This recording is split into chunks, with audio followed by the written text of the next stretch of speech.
So let's continue focusing on permissions, which involves all sorts of components including symlinks, hard links, setGID, sticky bit, standard permissions, etc.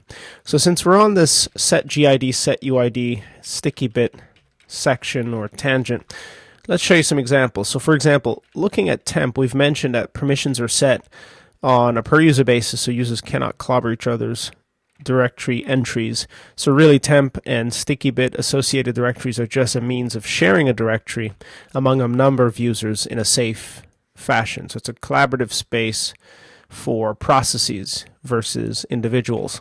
So let's take a look at temp. Now in temp, if as the user Unix CBT we create an object using touch, let's say for example touch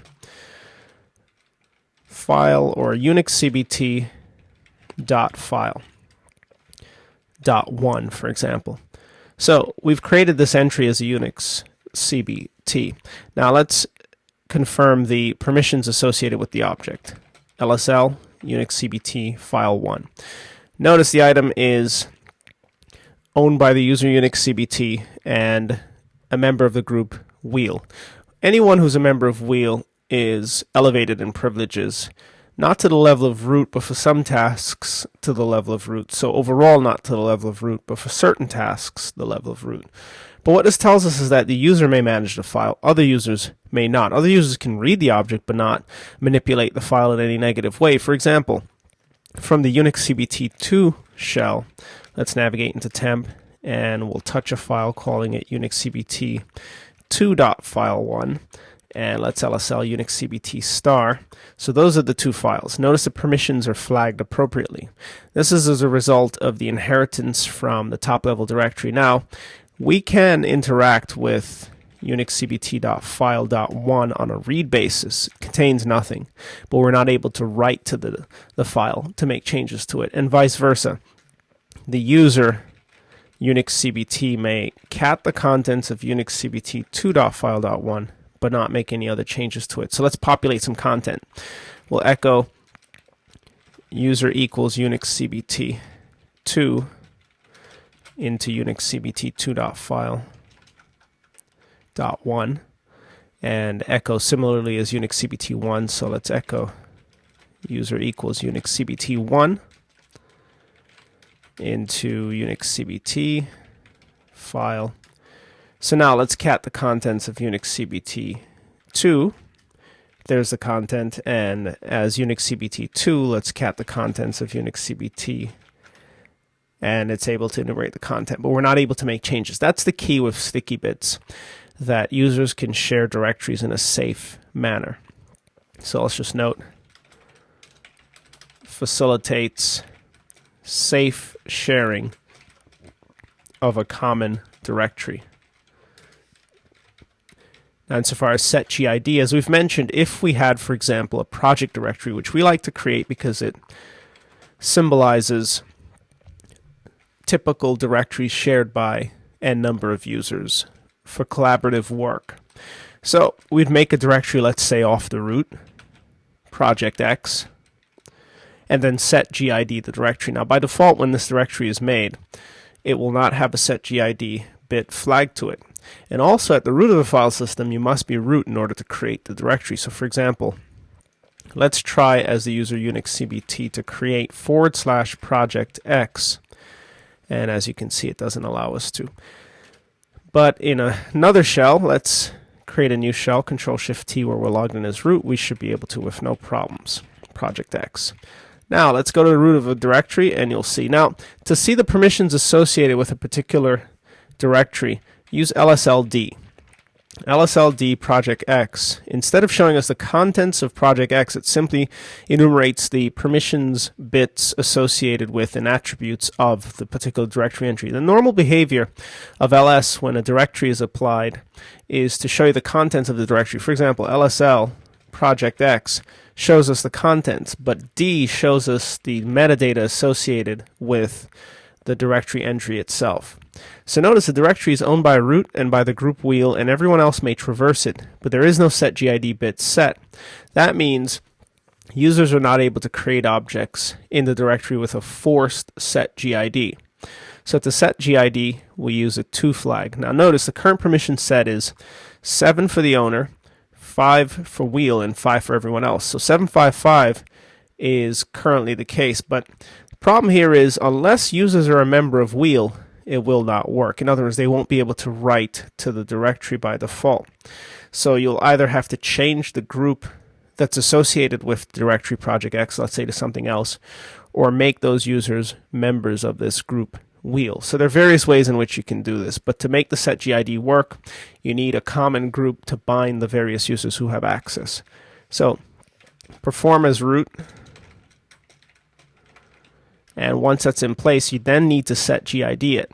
As we've mentioned, you can use the octal notation, so that's simply a change mod 2755 against /project X followed by an LSLD /project X to ensure that it's been set. So let's say that this applies set GID bit to directory, which makes it ready for proper collaboration and application of the common group name. So let's change mod project X, and now we see that the bit reads S where it normally would read X. Let's just take this and include it as our example. This is what you should see on set GID directories, the X. As you see T with the sticky bit, you should see the S with the set GID bit. So what this tells us is that, notice, the S is in place of the X in the group section.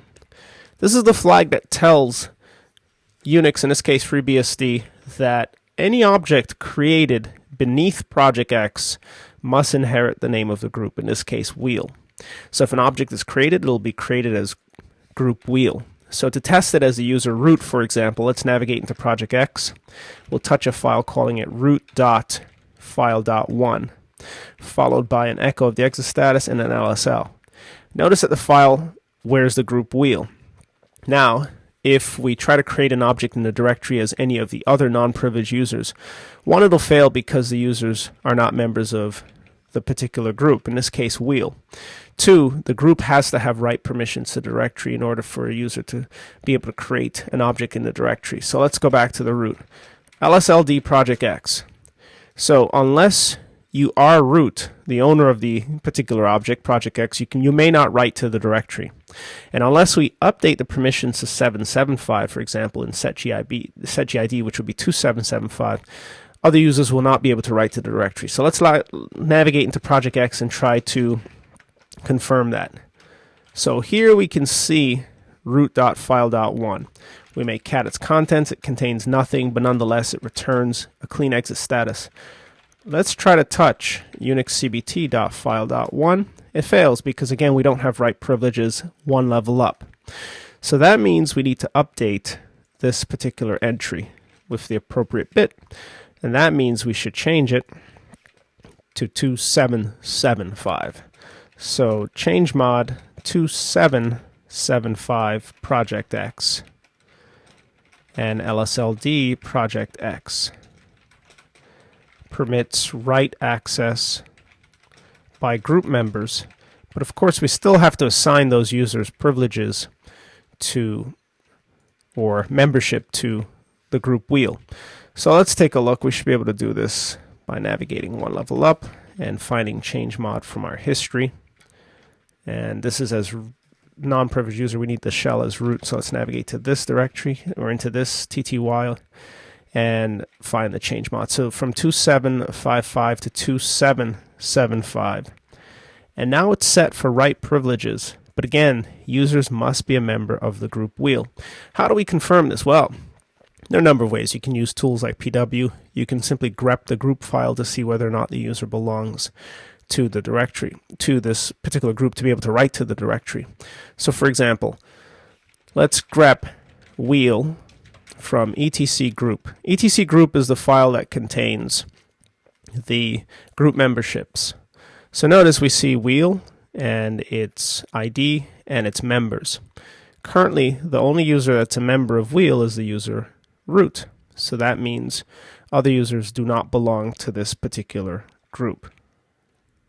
So for example, if we use the pw command, we can then add users such as Unix CBT and Unix CBT2 to the group wheel. That will ensure that the user is able to benefit from those privileges. We can also use PW to add additional groups if necessary. To modify an existing group, we use PW with the mod command. To show a group, we use show. So PW show group wheel shows the current members of the group wheel. In this case, only root's a member.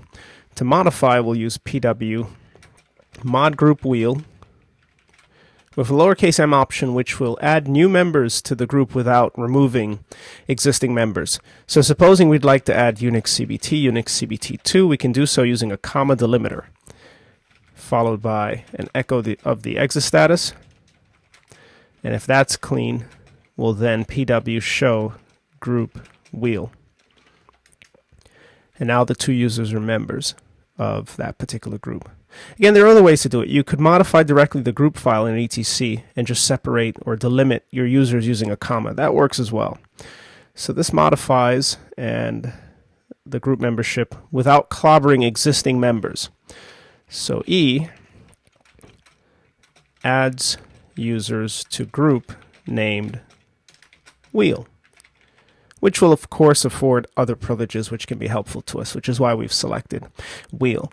For a standard collaborative project, ideally use a different group name that doesn't provide elevated privileges, but for our classroom environment, group wheel will provide other privileges wherever wheel exists privilege-wise throughout the system.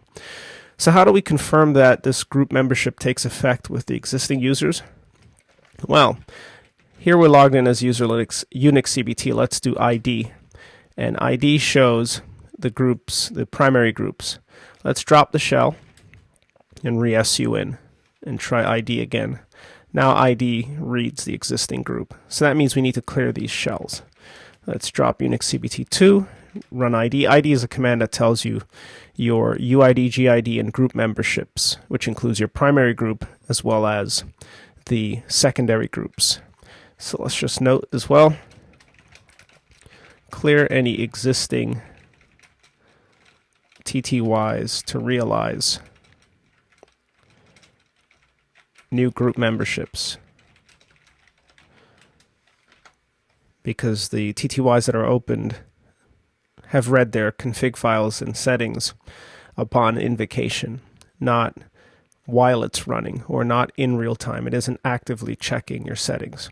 So that now means that the user Unix CBT and Unix CBT2 may write to /project X because the permission is set accordingly. So let's touch /project X Unix CBT2.file.1, and now it's created it. Let's also do similarly as the user Unix CBT, which should be in this shell, changing Unix CBT2 to simply Unix CBT. And now when we take a look at Project X, we'll see the individual items. Notice that all the items inherit a group name wheel.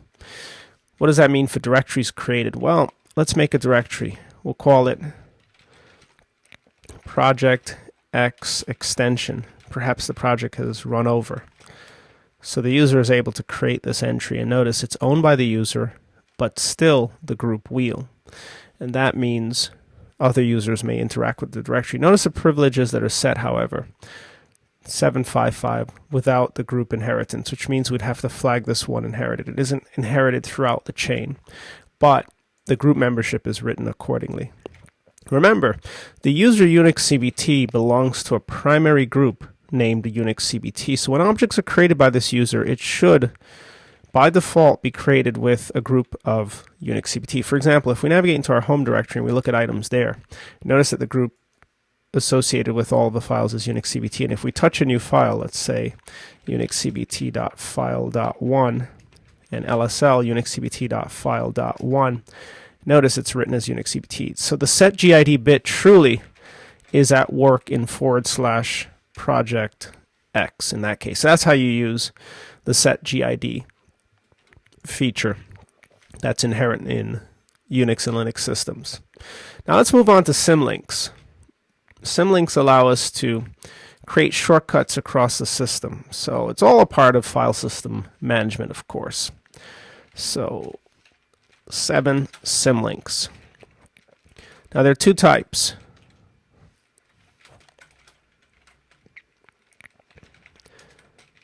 soft links, and hard links. The advantage of soft links is that they may traverse file systems. So may traverse file systems. Hard links may not traverse file systems. So what's the difference? Why have two different types? It depends on the application. Soft links are simply shortcuts. So these are really more like shortcuts. So more akin to Windows shortcuts.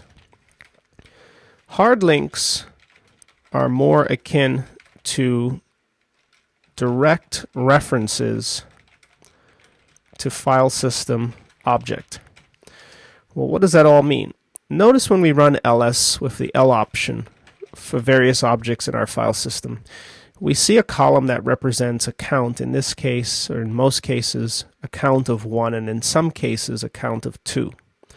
What that tells us is that there are n number of hard links to the underlying inodes, or the underlying file system representation of the file in question, whether it's a directory or a file, a regular file, indicated with a hyphen leading bit. Well, what does that all mean?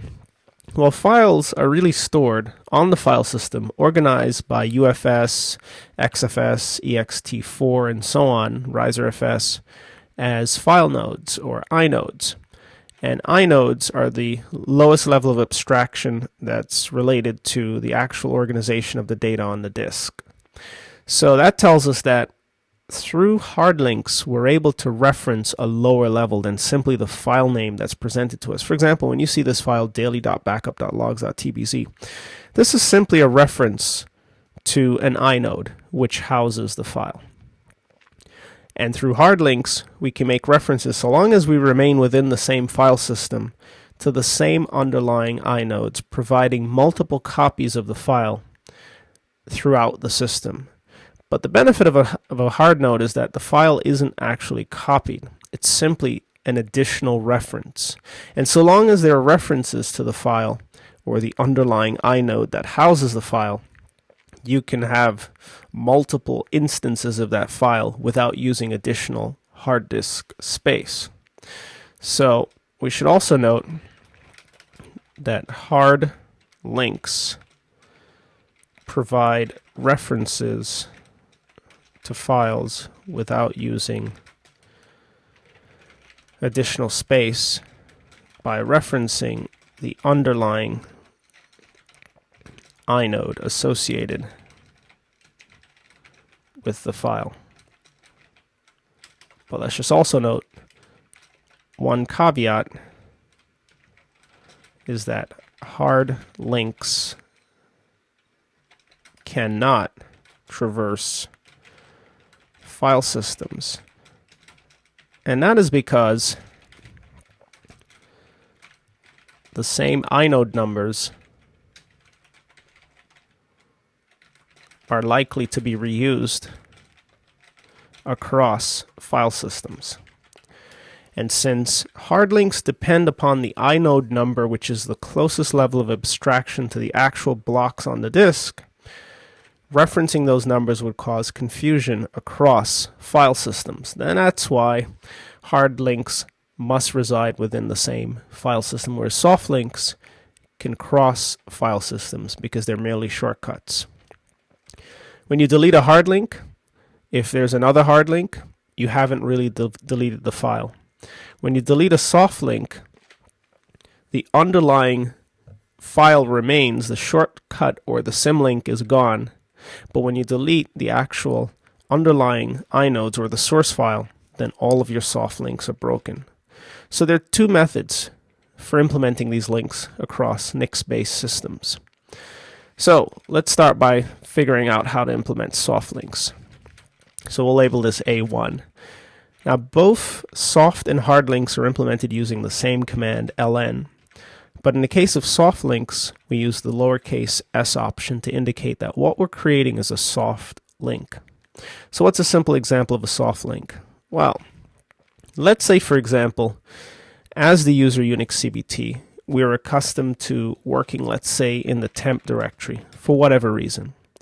And within this temp directory, we'd like to have constant access to, let's say, testing.txt, which is one level up. It's simply 8 bytes. Rather than navigating a level up, perhaps using GNOME Nautilus or perhaps the shell, we can create a shortcut one level down using ln. So, ln, and it's simply source followed by destination. In this case, if we're in the temp directory, the source is one level up indicated by double dots / testing.txt. This is enough to create a soft link, which will create a soft link with the same name. But soft links may be represented as other names. But let's try this simple invocation out to see what happens. So this will create an entry. Let's echo the exit, and it's clean. Now notice that testing.txt has been created. When you omit a destination name, the source file name is used. So there's an instance or a shortcut to testing.txt in the current directory temp, which really references one level up.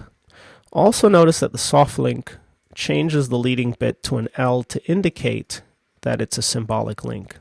Hard links do not do that. Hard links simply up the count on the file. So what results is the following. And let's just note, creates soft link as same name as source file name. But that of course implies that we could change the name at will. So LNS, for example, we can also create multiple soft links if we'd like to the same underlying object. So .testing.txt, and supposing we'd like to call it simply testing2.txt, just to show the differential. So creates soft link to same source with new destination name. That's the differential. And we can just alter our recent ln by referencing testing2.txt followed by an LSL. So now we see testing2.txt. Notice in both cases the symlinks are 14 bytes because they're just pointers. They're not references to the underlying inodes that make up the file, or inode that constitutes the file. So we have two ways in which to interact with this object, via testing.txt, testing2.txt, or a third way, which is the original file. Either one will work. For example, let's cat the contents of testing2.txt as well as testing.txt. That's the same data because they're referencing the same inode. However, be warned that if you break or remove the original file by either changing its name or removing it, you break the underlying soft links. So A3, let's start with a rename. So rename the original file to force a break of all soft links. This is one of the key differences between soft links and hard links. So one level up, if we move, for example, testing.txt to testing.txt.old, followed by a change into the test directory or the temp directory to look at the content, followed by an LSL, you'll see that these two links are now broken links. How do we know that they're broken? Well, in a standard Linux colorized bash shell environment, you'd see that the items are red. But let's try to cat the contents of testing.txt again. You'll see that it fails because the link is now broken. This link is also now broken. So when you change the source name or remove it, you break any number of links across your file systems. If you reinstate the original file name, then it'll work. Even if you replace it with a different file, it'll work. Because soft links do not rely upon inodes, but rather upon the link between an existing name and another name. So it's a higher level of abstraction. So now let's move it back into place. We'll move testing.txt.ol to simply testing.txt and then recat, and you'll see that it works again. So both of these items have been reinstated. So really, soft links link one name to another name. And if you tamper with those names, then you have a problem. And so far as linking across file systems, we're currently working with inside of /home. If we'd like to link somewhere else, let's say /temp, which is a separate roughly 1 gigabyte file system, that's quite possible as well. Since we can write to /temp, and we can also write to /projectx, which is a part of the root file system. So let's create links there as well. So A4, create soft links in 2 other file systems. /projectx, which relies upon the root file system, and /temp, for which we have write access. So if we navigate to /temp and then ln soft Unix CBT testing.txt, that'll create an instance in this directory. Let's echo the exit status and take a look. And we should see testing.txt as a link to home. It's fully expanded by the shell, Unix CBT testing.txt, and of course we can interact with it, and it shows the content. And if we update the source file, it will also update the content. And we can update any of these soft links from any location, and it's reflected across the board because they're really just shortcuts to one source file name. Also notice, same 14, in this case it's 25, or 14 bytes, but in this case it's the timestamp and the byte size, it's actually 25 in this particular file system, which is organized slightly differently, so that's correct. But the permissions are the same, the leading L is the same, and it leads to the same source file. So now, let's try to modify the file. We'll use an echo testing2, for example, using append redirection into testing.txt, and if that has run successfully, let's recat it.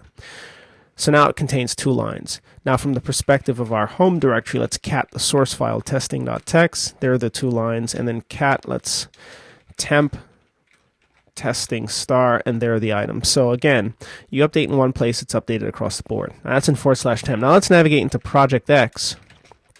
Again, the file differentials that we saw between 14 bytes and 25 bytes is file system dependent depending on how they're laid out. So let's create a soft link here as well. LNS Unix CBT testing.txt. So now we have an instance here which should reflect the content. Now that also begs the question, can we link to a link? So for example, we've got testing.txt in this directory. What if we'd like to link this to something else, perhaps on the same file system? So lns testing.txt, let's call it testing.txt.second.link. And now notice that we have testing.txt.second.link, which points to testing.txt, which is in the current directory, which then points to home Unix CBT. So if we cat testing.txt.second.link, we see the content. If we break the source file or we break this file, it fails altogether. So now we've created a chain. So let's just note, you may link to a link. That will work as well. Something to keep in mind. Now on to hard links. With just one quick note on soft links, notice that for all of the links that we've made, the link count, which represents hard links, is still set to 1. In the case of hard links, this is incremented for every single outstanding hard link for that particular file. So to create a hard link, 1, you must be within the same file system as the source file. 2, we use ln, same source and destination, sans the -s or lowercase s option. So in the case of testing.txt, and all the other rules will apply, so you can use different names, for example. So ln Unix CBT testing.txt, let's say into Unix CBT temp testing.txt.hard.link. That'll create our first hard link of this item. And again, it must be within the same file system. You may be wondering, well, why should we take advantage of hard links? To what advantage or to what purpose will this configuration work? A number of purposes. For example, if you'd like to expose a file as a different file name to a different user, let's say, within your file system in a different home directory, then you could export the file using a hard link. So you'll have the source or the original file, you can maintain it, you both can collaborate on it under different names, for example, or the same name. So let's create this hard link. Now let's echo the exit status, and we'll navigate back to our home directory into the temp directory LSL, and you'll see that testing.txt.hardlink now reflects an incremented counter of 2. The soft links are not updated to reflect the hard link counters. Now let's LSL the source file, which is one level up, which is simply testing.txt, and also notice that it is also incremented to 2. Now if we remove this source file, testing.txt still lives on, but all of the soft links will be broken. So let's remove RF, testing.txt, one level up. Now let's LSL testing.hardlink, or text.hardlink. The counter has been decremented to 1. The file still exists. So testing.txt.hardlink still exists, but all the soft links are now broken. So let's cat, for example, project X, any of the testing files. So testing.txt, testing.txt.second, all of it is broken. Now, if we simply copy testing.txt.hardlink one level up as testing.txt, then we will see that the soft links will be reinstated because they're name-based, and that's back intact. So if the second link works, that means the original will work, and it also means in this current directory testing2.txt will work as well as testing.txt, because they're all contingent upon the original file name being intact. So that hard link is in place. But again, if you try to hard link across file systems, for example, df-h shows us our various user accessible file systems. So we've hard linked within home. If we try to, let's say, ln one level up testing.txt into, let's say, /project X, which depends upon the root file system, not home, as, let's say, testing.txt.hard.link, cross-device link. It knows that you cannot cross file systems. So if we echo the exit status, ln is returned a non-zero exit status. And if we lsl /project X, you'll see that it didn't create the item. So you may not hard link across file systems because inodes are re-referenced. Now, how do we expose inodes? As we've mentioned earlier, the I option applied to ls will show the inodes that are associated with files. So an lsli testing.txt reveals the original file's inode of 23667. All of the other links are contingent upon 23667. So let's take a look. Let's ln. Notice by virtue of copying testing.txt.hardlink, the incrementer didn't go up. So let's remove, that's a good point, testing.txt, and then let's hard link it. So let's ln testing.txt.hardlink. One level up is simply testing.txt. This will cause the indicator, the hard link indicator, to go up by 1. Let's echo the exit status in LSL, and now the hard link indicator is at 2. And when we LSL testing.txt one level up, it's 2. Now, insofar as inodes are concerned, just affix the I option and you'll see that both of these items reference 23710. Let's confirm in the current directory lsli testing.txt.hardlink. They're both referencing the same inode. And as you can see, 23710. And this is why the hard link count is set to 2. Let's set another hard link somewhere else.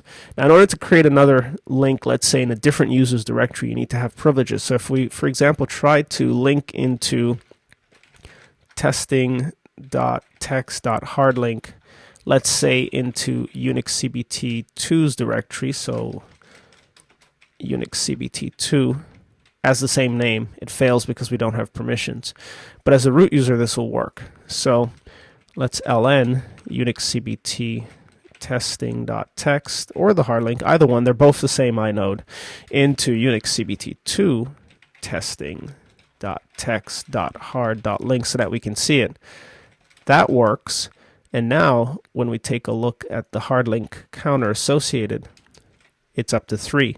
This tells us that there are 3 outstanding instances of this file, which of course begs the question, if you link continuously within the same file system over time, let's say across tens if not hundreds of users, how do you keep track? Commands like find can help you to find the number of hard links that persist across a given file system. The file system keeps track of it. It's simply a matter of us using the appropriate tools to find or to locate where those items exist within the file system. So you may hard link to your heart's extent or desire wherever you'd like, so long as it's within the same file system. And you can soft link anywhere you'd like, so long as you don't break the names that are outstanding. Hard links and soft links allow us to change or vary the name however we see fit. So symlinks facilitate variations in file names from the source and the destination. So this tells us that whenever you work with a NIX-based file system, whether it's Linux or Unix, insofar as outstanding files are concerned, pay attention to the counters. Normally you'll see counters of 1 when you look at files. That's the standard mode of operation, which means it's the only outstanding version of the file. So these ones that you see are associated with these items, indicating that these are the only outstanding versions of the file, including this symlink. Symlinks can be removed, by the way. So remove rf testing.txt and testing2.txt. Removing the symlink does not remove the original file. So lsl testing.txt is still in place. However, it may still be symlinked elsewhere, but you can remove symlinks. They're just shortcuts. They're just pointers. Sometimes you'll see 14 bytes, sometimes you'll see 25 bytes, depending on the file system layout, block allocation, and so on. But pay attention to your hard links, because they'll tell you if other instances are being used, and then you can use find to scrub your file system to see where those additional items are in use. So that's a little bit about symlinks within our FreeBSD environment.